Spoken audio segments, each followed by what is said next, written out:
everybody, and welcome to episode 20 of May Google Be With You. I can't believe we're just in our last few episodes.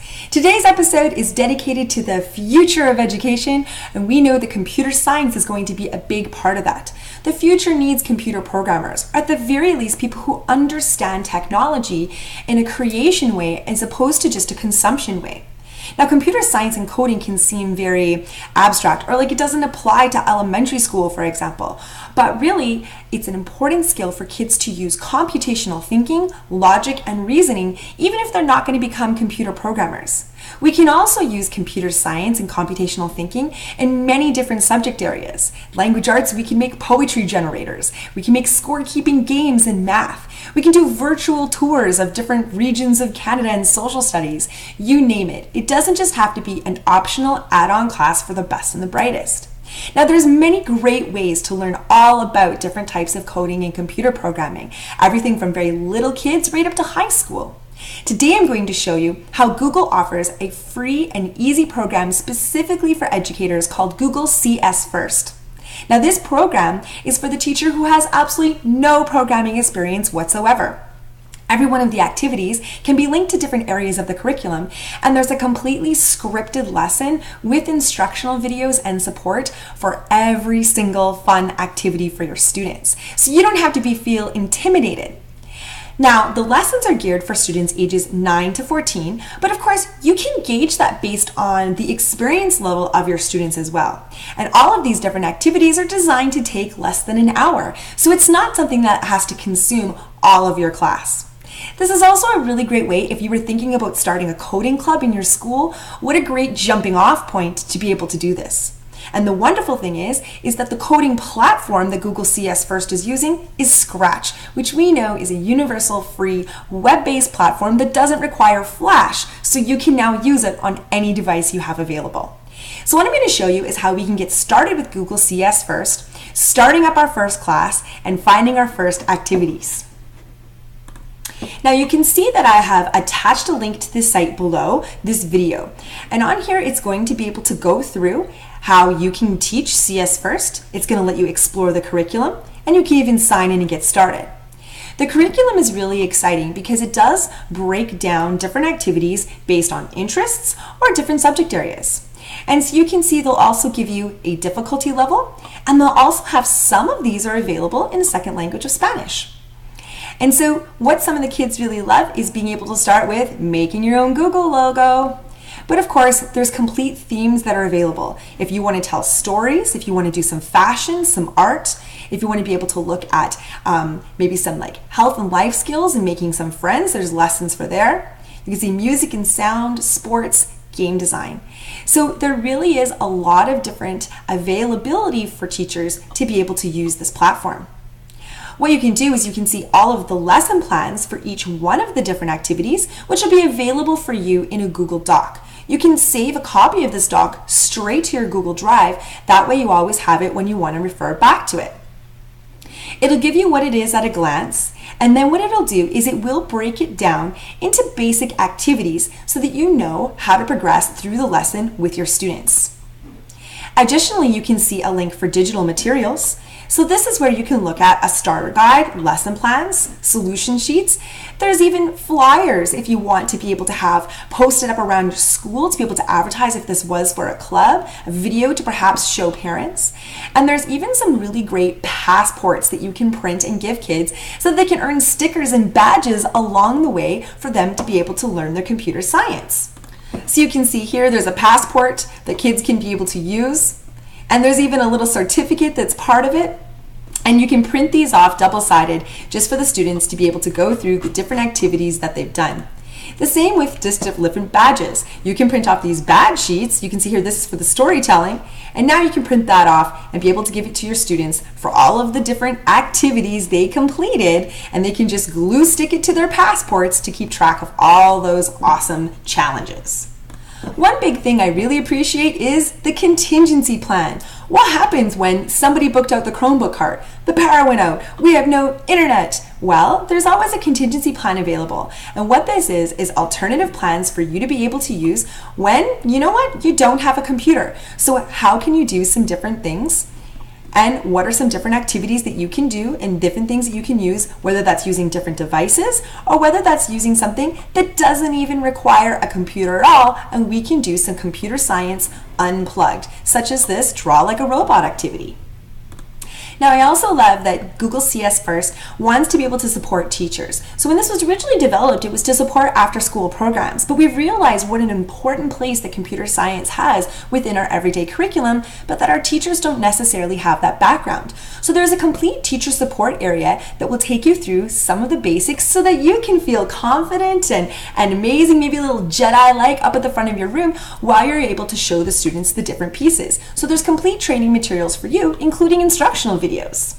So when you go to the teacher support page, you're going to see all of the different things that are there, such as spotlights of how teachers have used this. There's also training that you can do, such as all of these getting started videos. What is it? How does it work? It'll take you through the curriculum, how to create a class, you name it. And then, of course, there is some standards alignment, but this does apply to the curriculum found in the United States, but it's really easy to start to see how this can apply to our own Alberta program of studies. All right, we're going to jump into just a sample activity. You can see how this is all completely laid out for you. You do not need a video of me showing you what to do next. But I am going to show you how the first thing it's going to ask you to do is be able to sign in. Then it's going to ask you if you're a teacher or a student, and then it's going to let you be able to set up your first class. So now I click sign in. You can see that I'm signed in the corner. I answered those couple of basic questions. One of the things I really like about Google CS First is it does let us keep track of being able to start a new class.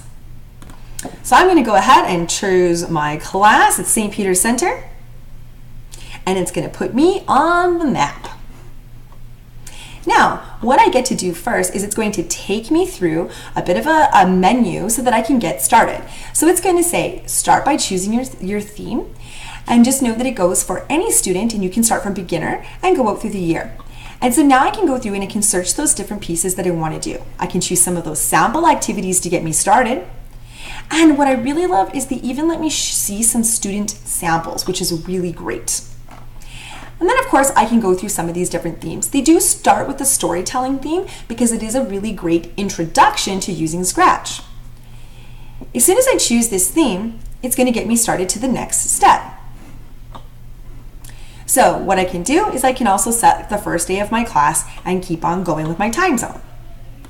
Now there is a feature where in the United States you can have some of the materials shipped to you. This actually isn't available in Canada, so we do have to download and print our own materials. But now our class is created and we can start to look at what would we do in order to be able to do this. I can view those classes and it gives me a class code that I can now actually give my students to be able to take them through this assignment. So when students come now to the Google CS First site, they'll be able to click sign in, they'll be able to choose who they are. They're going to be able to enter that class code that you just saw when you set up your class. Is that our location? Yes. Is it the storytelling theme? Yes. And then now the username and password will be able to just sign in with our Google account. Now that I'm in as a student, the first thing it's going to do is it's just going to be able to give me through all of the different activity. There's videos. It is going to ask me a little bit about what grade I am, what to do. So this is just that initial activity before I can actually get into the storytelling one. Now that I'm inside the storytelling activity, it's going to take me through all of the different to-do list of my activity. So it allows students to self-pace and go through this entire process without necessarily having to have the teacher take you through everything. So the first thing it's going to do, because this is my first activity, is it will give me the Scratch overview. Dialogue and sequencing, you can see how it just goes through all of the different things. Now, maybe some kids already understand Scratch, so that's fantastic. They can be able to move past this one. I can go ahead and go into this activity.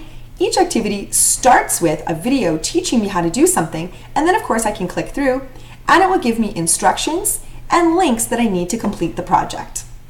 So you can see just how simple and self-paced this is in order to be able to help our students have different demonstration of learning tools. Yes, I could write a story on traditional pencil or paper. Maybe I could tell a story by animating it in Google Slides. And of course, I can tell a story by coding it in Scratch.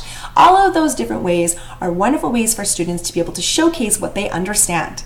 So I hope you like Google CS First. It's completely set up for you as a teacher, so you have nothing to worry about. Give it a try, and we'll see you next time on our next episode tomorrow. Now, with us only having a couple of episodes left, I just want to point out we're still giving away spots every single day for our Google Summit that's coming up August 26th. So I'm actually going to be drawing for the winners today. I'm going to pick 2 winners today who get a guaranteed spot to our next Google Summit. And then what I'm going to do is you can keep filling out that form below, and even if you've entered another day, that's okay. I'll keep your name in there. You don't have to keep entering. But I'm going to be drawing every day for new people to win those spots. So if you want to be part of the fun on August 26th, it's a Monday, please join us. But let's see who won from today's draw. All right, so I have everybody's names in who entered yesterday. I asked you to enter your first and last name and to tell me a little bit about what was your favorite Google tool or your favorite Google episode. So let's see who our 2 winners are for today.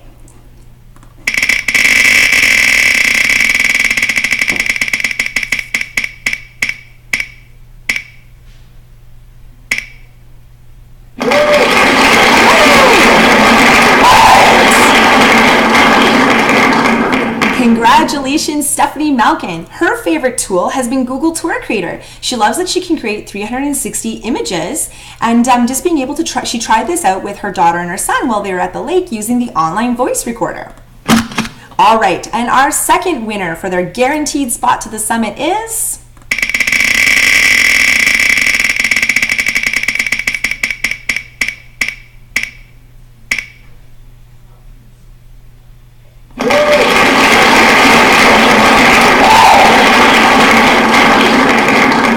Congratulations to Jody Nahernick. She's really loved all of the course, but she's especially loving the geo tools and the sites, which she's trying for the first time in the last couple of months, creating some amazing learning activities for her students in social studies. All right, so that's our winners for today. If you want to be entered to win your guaranteed place at our August Google Summit, please enter the form below, and I will be drawing for more prizes tomorrow during our Google for Littles episode. Now, even if you're not interested in using Google for early learning, there still might be some really fun templates that you can use tomorrow to support any emergent learners in your classroom, even your ELL students or just students who maybe are a bit below grade level. So I'll see you all tomorrow.